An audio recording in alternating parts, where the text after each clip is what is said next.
Right now, it is time to bring in Ruth Epstein, the Republican American Report. Ruth writes and covers stories for our northwest corner of Connecticut for the Republican American. You can find her stories in the paper or also their website, rap-am.com. Good morning, Ruth. Good morning, Marshall. I'm doing a rain dance here. Hopefully we'll get some. I think everybody will, during the course of the week, will have some rainfall. Boy, do we need it. Yeah, it's dry out there. It is dry. And even when there are showers up north, we haven't had them here in Kent in a long time. Speaking of Kent, anybody who's going through will see we are getting new sidewalks. Lots of construction going on along Main Street and Bridge Street, and long time coming. This has been a project that's been on the books for years, and causing a little disruption, but in the end, I think it'll be good. We really have been in dire need. Going north, we had a meeting in Sharon this week about the internet proposal from Comcast, which really is pretty incredible. Comcast is willing to come in and wire 27 miles of road, which are areas where currently there is no internet access for a lot of the residents. The cost would be $1.6 million, and there was a meeting put on by the Sharon Connect Task Force this week to explain the whole thing, and of course it would have to go to a town meeting in order to be approved. This money would come from undesignated funds, according to the committee members, and would not cause a rise in taxes. And Marshall, as you know, internet access is crucial to the whole area.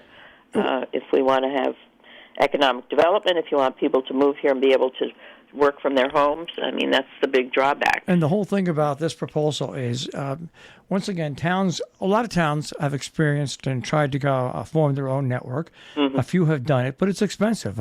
The initial potential cost in Sharon would have been over $12 million, and that would have been years away from happening. Exactly. Now, what Comcast is going to do, and I try to explain this to people, is this is not just wiring the roads. If that wire goes by your house, it includes the connection to your house. You don't have to pay extra if you want to join Comcast and your road is wired. They'll just charge you the normal charge that they do. Mm-hmm. There's no extra charge for wiring. So, and the great thing about this, and what you explained, it's not costing taxpayers anymore. It's undesignated funds paying for it. And if you don't want it, you don't have to take it. But it's there in front of your house. And like I said, this includes the wiring from the pole to your house. Amazing. And the representative from Comcast said, it's a win-win for both. They want to improve access for their customers. Of course, they want a good vision for their company, and it will help the town. So the ball lies now with the Board of Selectmen, who have to recommend it to the Board of Finance, who recommend that a town meeting be held, and so we'll certainly be watching that. We're also watching, there's the redone policy for hazard trees that DEEP has come up with. Of course, the people from the Housatonic Meadows Preservation Action Group have some concerns. They, as you know, the Housatonic Meadows was decimated last year by DEEP with its cutting down of hundreds and hundreds of trees, which really brought an outcry from the public. And the committee that was formed, this grassroots committee made up of local people, want to have some oversight as to, or want a policy that has oversight over how trees in campgrounds and state parks are treated in the future. So the policy is there. The group is writing to say they want some changes. They're not totally happy, and again, we'll follow that along. You may have seen around towns, this new book, the latest version of the Help Book, which is put out by volunteers, area residents, along with Northwest Cares Committee. which is a third edition. Marshall, I guess you must have seen the first and second. I've seen the first, second, and I've got the third edition. They dropped off here because we'll be interviewing them later on this week. Oh, terrific! And it is an amazing handbook. It is. I mean, it's got everything from every resource you could possibly want to know about, and free, and it can be picked up anywhere in your town halls. Salisbury Visiting Nurse Association is the one that has most of them if you need them, but it's going to be at town halls and libraries, and they even have a website that you can access it on a website if you don't want to go pick it up. It is amazing, and especially for newcomers. My goodness, everything from Alzheimer's to veteran services. I mean, they've got it covered. And my hats are off to these people. That was a huge amount of research, and to get it inclusive of everything, and they did it. And that booklet is so strong. It's the type of booklet that you can have out on your table and it's not going anywhere. It's made of heavy gauge paper, and it's got print that's easy to read. It really is. They did a bang up job with it. They sure did, and we're lucky to have it. People move into a neighborhood and so many questions: where to go for what, and that answers it. There was a really lovely turnout yesterday for the Patrick Merrill pasta dinner. Patrick is a young man from Salisbury who was diagnosed with leukemia. His parents teach at North Canaan. People know the family very well. And Nikki Blass organized an event at the VFW yesterday that must have brought out hundreds and hundreds of people. And Patrick works at the Pond Restaurant in Ancramdale. Yeah. The staff all came, donated their time, staff and owners. They closed the restaurant yesterday, and we're all there to prepare and serve food. Donated all the food. Everything almost was donated. It was incredible, and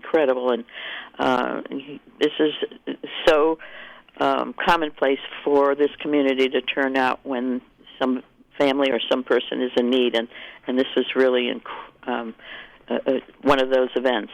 So there are still ways to help, to give some funds, and I think, as I say, Nikki Blass is the head of it, and their family and friends can be contacted if you want to help. Again, a real measure of how this community helps out one another. Okay. Also, yesterday was August Fest at the D.M. Hunt Library in Falls Village, and we had Louis Timelot grilling up the brats, and there was music and raffles, and a fun time had by all. It was a beautiful day. This replaces the indoor auction that they normally have done over the years, so this is their summer fundraiser.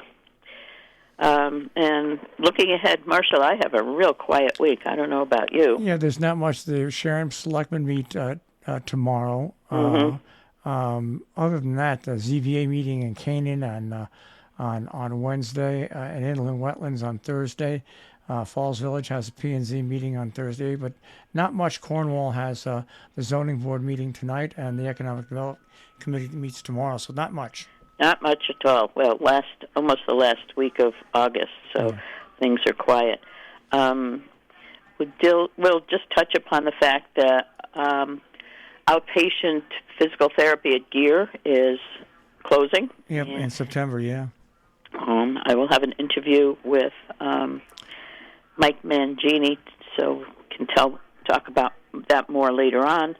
And at the zoning meeting in Salisbury, they had an application. It looks like the funeral home that was at the corner of 44 and Lincoln City Road may be opening again in the Gomez House. There's an application before the committee, before the board. And there's work being done at the old Chinese restaurant. They're going to be converting that into, looks like an ice cream parlor and some possibly housing, and maybe even a small gym behind there. Yeah. Oh, really? Yeah. Interesting. So things are that building, of course, has been an eyesore for years, and community members have been asking what's going to happen. So maybe finally that will be taken care of. All right. So, as I say, quiet week, but I should never say quiet week. That's right. Because one never knows. Well, stay cool.